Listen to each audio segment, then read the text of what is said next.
kapayapaan, hindi kaguluhan. Kaya yung mga magugulo, iwasan natin yan. Yung mga mapanggulo, iwasan natin yan. Yung mga nagbibigay problema, iwasan natin yan. Magkaisa tayo at magsama-sama sa kapayapaan ng ating gobyerno at ng ating bansang Pilipinas. Magkaisa ang mamamayang Pilipino. Ayan.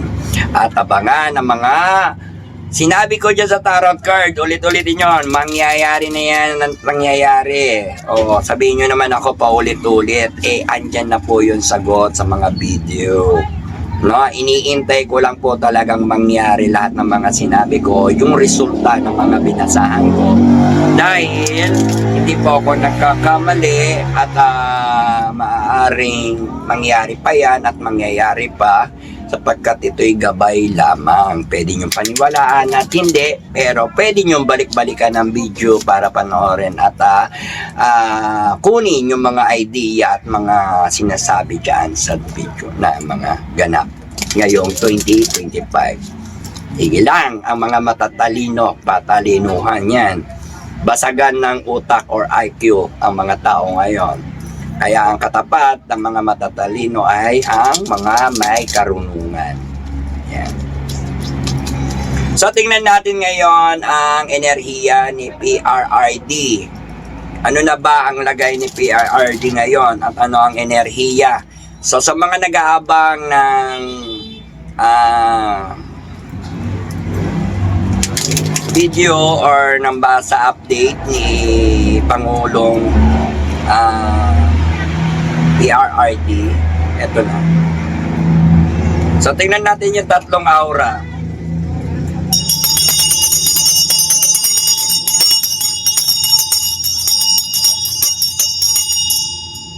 Wow, maganda ang tining ng ating bell kay PRRD. So ngayon, titingnan natin ang ating mga actually, yung mga nagsabing bias at binabayaran ako o bayaring ganito, wala po kayong katotohanan at gusto ko nga maging totoo yan, bigyan nyo ako. Bayaran nyo. Pero dito po kasi, sa totoo lang, no, hindi po to bias dahil base to sa aking mga tarot card. At sinasabi ko naman sa inyo, ang binoto ko si Marcos. No? Kaya maraming salamat sa nag-shoutout dyan ng bias. Hindi nila naiintindihan or walang chance na makaintindi. Maraming salamat sa inyo. At sa mga kabertudes, ito na po. Update natin si Pangulong PRRD sa mga tao na nagmamahal buong mundo at para sa akin kasi si PRRD siya yung bandila ng Pilipinas. Yun ang totoo. Yun yung para sa akin. Aywan ko lang para sa inyo. He is a flag. Parang ganon yung nakikita ko. Tsaka, very best. No? Wala na. Hindi ako sa for politics or for whatever. My mind and my feelings. No? My mind and my feelings. So, ito na. Tingnan natin ang ingibabaw na enerhiya kay PRRD. So, kuha tayo dito, gitna, and then, yan.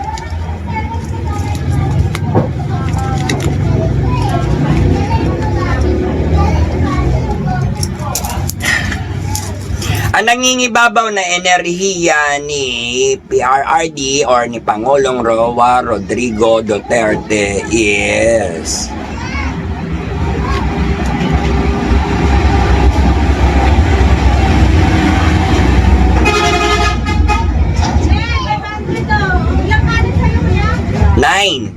Lucky 9. No?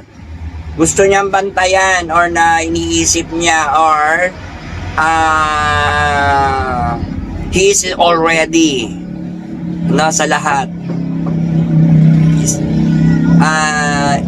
He is good. Very good. Very nice. And very God bless. Yun lang masasabi ko.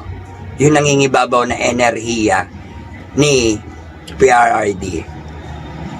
No? So, babantayan niya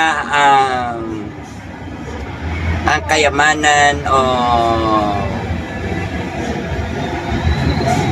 kaban ng yaman ng Pilipinas para sa mga taong bayan. So parang haharapin niya yon lahat ng dapat niyang harapin.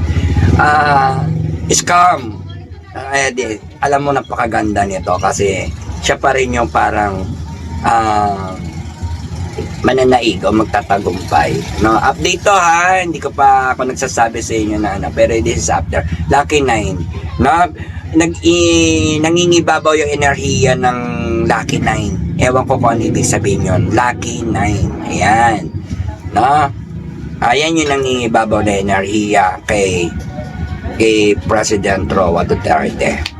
So, pag-asa kay PRRD. Kaya wag tayo mawala ng pag-asa at pag matinding panalangin pa rin ang ating power sa katotohanan at hindi tayo pababayaan ni God dahil ang pag-asa ay hawak ni PRRD. Palalagasan lang siya pero hindi mauubusan.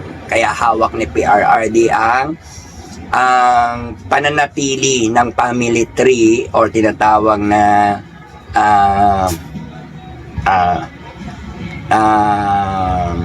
tagumpay. Yan. Or support for tagumpayan. Hawak niya yung pag-asa, hawak niya ang family tree o tinatawag natin na monetary manager ng isang puno o namumuno. Ano? Ayan. Hawak niya ang pag-asa. Ayan. Kaya siya ay may wisan. Ngayon, ang aura at enerhiya ay nangingibabaw, parang kinakalaban o nakakalaban na sa pamamagitan ng isip at spiritual ang masamang haharapin na kalagayan ni PRRD. Kasi sinasabi dito, nangingibabaw din yung isang enerhiya. Yan. Ng demonyo at mag-asawa, no? Na kinokontrol ng demonyo. So, yan yung nangingibabaw at nakikitang enerhiya kay PRRD dahil dyan sa issue na to or sa mga nangyayari na to na paghahari ng isang demonyo at nagkokontrol sa tao. Ayan. Kaya, yan yung kanyang inaalala. Ibig sabihin, ito yung mga iniisip niya, ito yung mga enerhiya na gumagana sa kanya para talunin at nakakatakot to. Hindi ko alam kung parang meron something na kagimbal-gimbal dito sa card na to. No? Pero itong tatlo na to ay nangingibabaw na enerhiya. So, ibig may mga negatibong enerhiya na naglalaro kay PRRD. Yan. Yan ang mga naglalaro sa sumusali sa enerhiya niya. No? Ito yung mga goods energy ni PRRD. Yan. Ito naman yung bad energy. Meron bad energy. Ito yung kumokontrol na demonyo at kumokontrol sa tao at sa mag-asawang. Ayan. Kayo nang balang mamintindi. Ito naman yung goods energy. Okay?